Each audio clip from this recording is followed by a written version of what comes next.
Shri Sai Satcharita. Chapter 1. Obeisances, the story of grinding wheat and its philosophical significance. It was some time after 1910 that I went, one fine morning, to the masjid in Shirdi to have darshan of Sai Baba. I was wonderstruck to see the following phenomenon.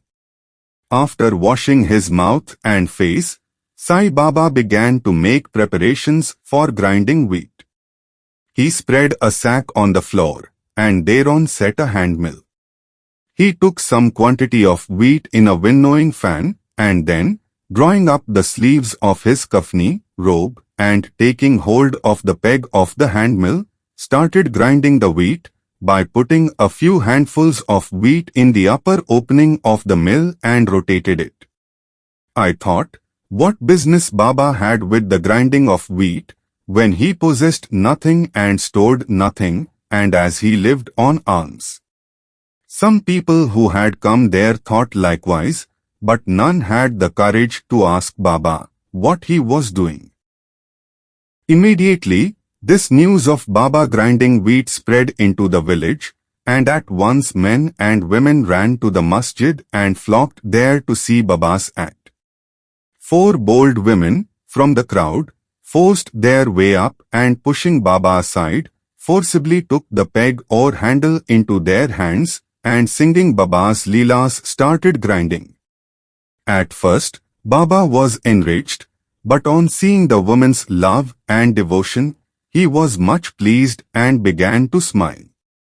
While they were grinding, they began to think that Baba had no house, no property, no children, none to look after, and he lived on alms, and therefore, he did not require any wheat flour for making bread or roti. What will he do with this large quantity of flour?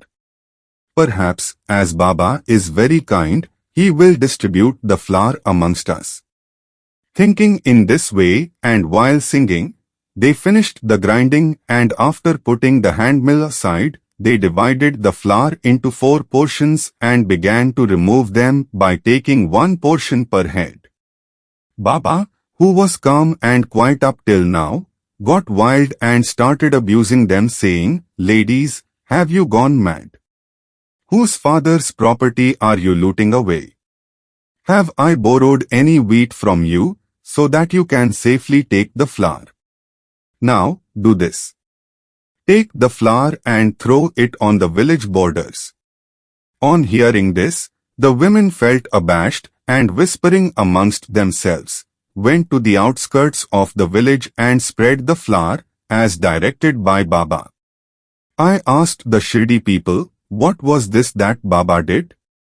They replied that, as cholera epidemic was spreading in the village, this was Baba's remedy for the same. It was not wheat that was ground, but cholera itself was ground to pieces and pushed out of the village.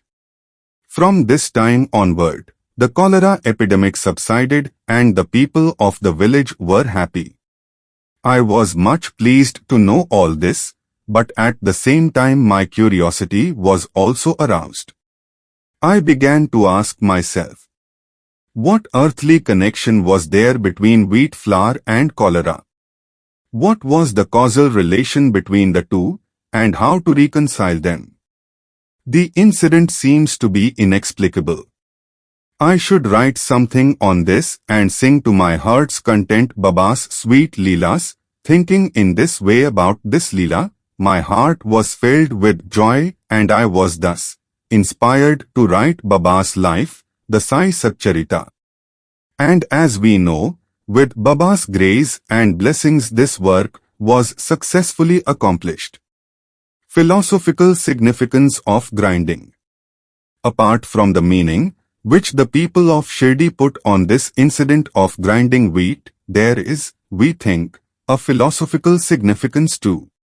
Baba lived in Shirdi for about 60 years, and during this long period, he did the business of grinding almost every day, not, however, wheat alone, but the sins, the mental and physical afflictions and the miseries of his innumerable devotees. The 2 stones of his mill consisted of karma and bhakti, the former being the lower one and the latter the upper one. The handle with which Baba worked the mill consisted of dhyan. It was the firm conviction of Baba that knowledge or self-realization is not possible unless there is the prior act of grinding of all our impulses, desires, sins, and of three gunas, viz. Sattva, Rajas and Tamas, and the Ahankar, which is so subtle and therefore so difficult to get rid of. This reminds us of a similar story of Kabir, who seeing a woman grinding corn, said to his Guru, Nipat Niranjan, I am weeping because I feel the agony of being crushed under this wheel of worldly existence, like the corn in the handmill. Nipat Niranjan replied, do not be afraid, hold fast to the handle of knowledge of this mill, as I do, and do not wander far away from the same, but turn inward to the center, and you are sure to be saved. Bow to Shri Sai. Peace be to all.